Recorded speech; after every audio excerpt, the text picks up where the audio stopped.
नमस्कार बच्चों, कैसे हैं आप सब। मैं डॉक्टर S.N. महावर। आज का शिक्षण बिंदु है वैदिक साहित्य में परिलक्षित समाज। तो शुरू करते हैं आज का टॉपिक, वैदिक साहित्य में समाज कैसा था। आर्य विद्वानों ने जिस साहित्य की रचना की वह वैदिक साहित्य के नाम से विख्यात है। इसी वैदिक साहित्य से हमें वैदिक सभ्यता, समाज एवं संस्कृति के बारे में विस्तार से जानकारी प्राप्त होती है। वेद भारत के प्राचीनतम ग्रंथ हैं। प्राचीन परंपरा के अनुसार उन्हें 4 भागों में बांटा गया था: ऋग्वेद, सामवेद, यजुर्वेद और अथर्ववेद। अब आता है वैदिक साहित्य में परिलक्षित समाज अथवा वैदिक समाज। नंबर 1, परिवार। वैदिक साहित्य से पता चलता है कि ऋग्वेद तथा उत्तर वैदिक काल में आर्यों का सामाजिक जीवन काफी सुव्यवस्थित तथा उन्नत था। समाज की मूल इकाई परिवार थी। परिवार पिता मूलक होते थे, अर्थात पिता परिवार का मुखिया होता था। परिवार के सभी सदस्यों को उसके आदेशों का पालन करना पड़ता था। उसकी आज्ञा की अवहेलना करने वाले सदस्य को वह अपनी इच्छानुसार कठोर से कठोर दंड दे सकता था।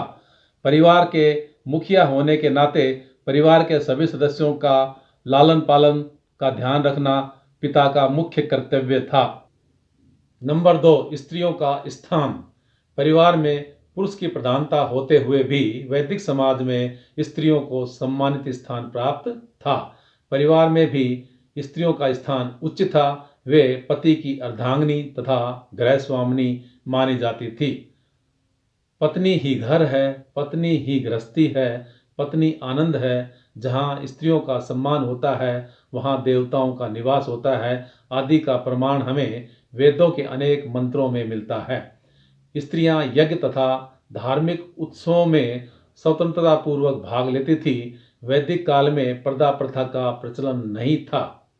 कन्याओं की शिक्षा का समुचित प्रबंध था, जिसके परिणाम स्वरूप ऋग्वेद काल में घोषा, अपाला, लोक मुद्रा, श्रद्धा आदि परम विदुषी स्त्रियां हुई थी, जिन्होंने वैदिक ऋचाओं की रचना की। उपनिषदों में ऐसी स्त्रियों का उल्लेख मिलता है जो ज्ञान व विद्या के लिए प्रसिद्ध थी। नंबर 3, विवाह। वैदिक काल में विवाह एक पवित्र संस्कार माना जाता था।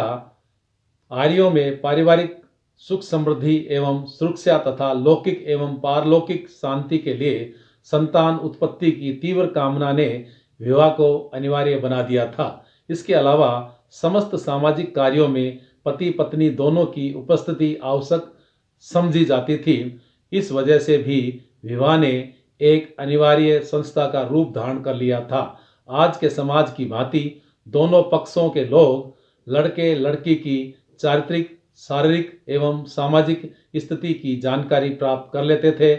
विवाह का दिन निश्चित हो जाने पर वर के साथ बारात वधू के घर के लिए प्रस्थान करती थी। तत्पश्चात विवाह संस्कार संपन्न होता था। तो बच्चों, आज आपने जाना वैदिक साहित्य में परिलक्षित समाज के बारे में। आशा करता हूँ यह वीडियो अच्छा लगेगा। धन्यवाद।